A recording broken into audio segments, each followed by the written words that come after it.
Welcome to the Odyssey Review for Book 4 and the continuation of the Odyssey in Book 5.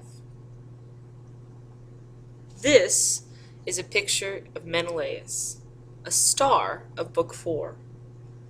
Now, please open your book to page 77, because in a minute we will read a passage and answer questions based on that passage. In Book 4, we met King Menelaus.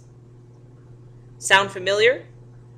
Remember, he was the man seeking revenge because Paris stole his wife, the most beautiful woman in all of the world, Helen, way back when, and caused the Trojan War.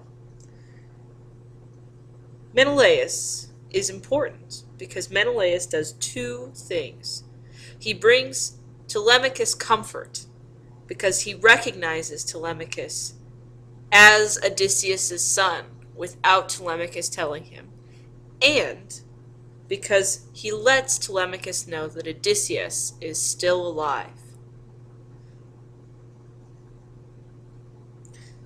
As we continue towards the end of Book 4, we learn that a plot is devised by the suitors. This news of the plot quickly spreads to a very worried Penelope. In this scene that we're about to read, Penelope has just been sent a phantom by Athena, kind of like a dream ghost, to calm her nerves. While listening, consider these two questions. Number 1, why is Penelope worried about Telemachus? And number 2, what was the plan devised by the suitors? Then pensive Penelope made this reply, slumbering sweetly in the gates of dream. So she is dreaming. Sister, hast thou come hither? Why? Aforetime never wouldst come so far away thy dwelling. And am I bid be done with all my grieving? But see what anguish hath my heart and soul, my lord, my lion heart, gone long ago, the bravest man and best of the Danaans, famous through Hellas and the Argive midlands, and now my son, my dear one, gone seafaring, a child, untrained in hardship or in counsel. Aye, 'tis for him I weep more than his father. Aye, how I tremble for him, lest some blow befall him at men's hands or at sea.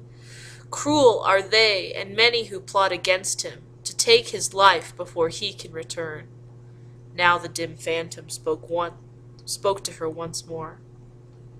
Lift up thy heart, and fear not overmuch, for by his side one goes whom all men else invoke as their defender, one so powerful, Pallas Athena. In thy tears she pitied thee, and now hath sent me so that I assure thee. Then Penelope said wisely, if thou art numinous, and hast ears for divine speech, O tell me, what of Odysseus, man of woe? Is he alive still somewhere? Seeth he daylight still?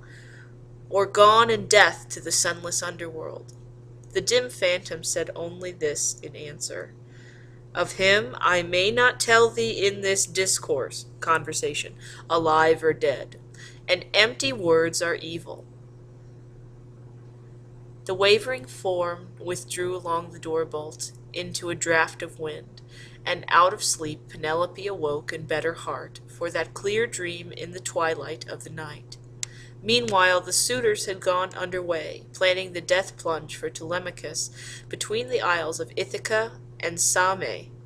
The sea is broken by an inlet, Asteris, with access to both channels from a cove. In ambush here that night the Athenians lay. So consider these two questions at the end of Book 4